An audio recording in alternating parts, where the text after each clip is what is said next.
Yes! Ready na ba kayo sa pag-apaw ng kaseksihan ni Kim Chiu?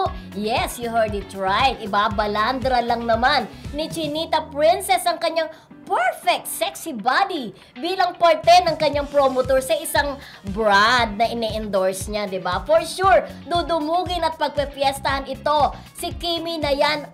Dahil galing nga siya sa Cagayan de Oro. Ito nga yung nagkaroon ng aberya yung kanyang eroplano.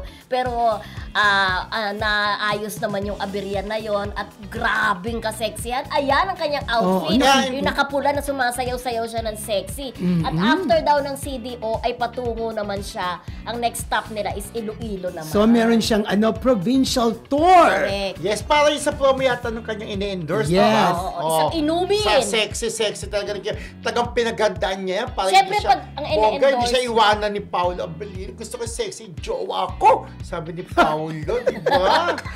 Just ko. Ikaw kwento natin mga issue na di umano engage at kinasal na sila sa Kristo sa ibang araw. Sa ibang araw natin kukwento yun.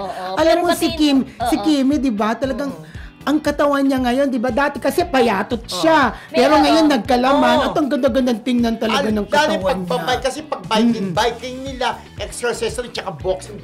Malaki talaga nagagawa ng exercise yung pagja-jogging nila, no? At saka pag-gym. Mawawala na pa ng tiyak kaya tamad-tamara. Gusto yan ni Vivian Natividad Caraig. Paano-ano mo si Dindo Caraig, Vivian? Hi, Vivian! Speak of Vivian, parang birthday kahapon. Yes, ni Direct Vivian. Happy birthday. At nasalubong ko siya dito sa isang mall. Kala ko pakakainin ako. Happy birthday, Direct Vivian Blanca Flor. Nakita ko. Si Merlin Galugos. Happy birthday. Hello again. Nakita ko si Ate Carmen Dolaras. Eto na siya. Nagko-comment siya. Tsaka si Shalyn Penkian. Ayan. Hello po si inyo. Hello, Ate Carmen Dolaras. Ayan, madaling araw daw doon. At nanonood pa rin sa atin dito sa Marisol Academy. Yes, at si Ate Cecil Pili. Hello.